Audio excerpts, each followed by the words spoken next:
மாண்புமிகு சபாநாயகர் அவர்களே, எனது ஈரோடு நாடாளுமன்ற தொகுதிக்குட்பட்ட தாராபுரம், காங்கயம், மொடக்குறிச்சி, ஈரோடு கிழக்கு, ஈரோடு மேற்கு, குமராபாளையம் சட்டமன்ற தொகுதி மற்றும் சென்னிமலை பகுதிகளில் தெருநாய்கள் மற்றும் நோய்வாய்ப்பட்ட வெறி நாய்கள் மற்றும் காணப்படுவதால் பொதுமக்கள் மிகவும் அச்சத்திற்குள்ளாகியுள்ளனர்.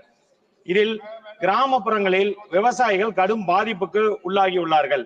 இவருடைய வளர்ப்பு பிராணியான ஆடு, மாடு, கோழிகள் மற்றும் நோய்வாய்ப்பட்ட வெறிநாய்களின் தாக்குதலால் அவ்வகை பிராணிகள் இறப்புக்குள்ளாகி விவசாயிகளின் வாழ்வாதாரம் பாதிக்கும் வகையில் அமைந்துள்ளது.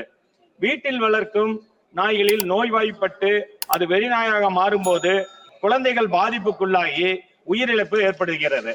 இதனால் ஒன்றிய அரசு நோய்வாய்ப்பட்ட நாய்களின் தாக்குதலுக்குட்பட்ட பிராணிகளுக்கு கணக்கெடுப்பு நடத்தி ஒன்றிய அரசு விவசாயிகளுக்கு இழப்பீட்டு தொகை வழங்க வேண்டுகிறேன்.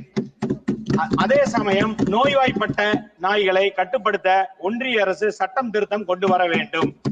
மக்களுக்கு பாதிப்பை ஏற்படுத்தும் நோய்வாய்ப்பட்ட பாதுகாப்பற்ற வெறி நாய்களை கட்டுப்படுத்த ப்ளூ கிராஸ் அமைப்பு மற்றும் Animal Welfare Board of India எடுக்கும் நடவடிக்கைகள் என்ன என்று தெளிவுபடுத்த வேண்டும். அதே போல வரும் காலங்களில் பாதிப்பு ஏற்படும் போது விவசாயிகளுக்கு பொருளாதார இழப்பு ஏற்படாத வகையில் வீட்டு வளர்ப்பு பிராணிகளுக்கு ஆடு, மாடு, கோழி போன்றவைகளுக்கு ஒன்றிய அரசு உயிர் காப்பீடு செய்து கொடுக்க வேண்டும் என்று தமிழ்நாடு அரசு மூலியமாக கேட்டுக்கொள்கிறேன். தமிழ்நாடு போராடும், தமிழ்நாடு வெல்லும்.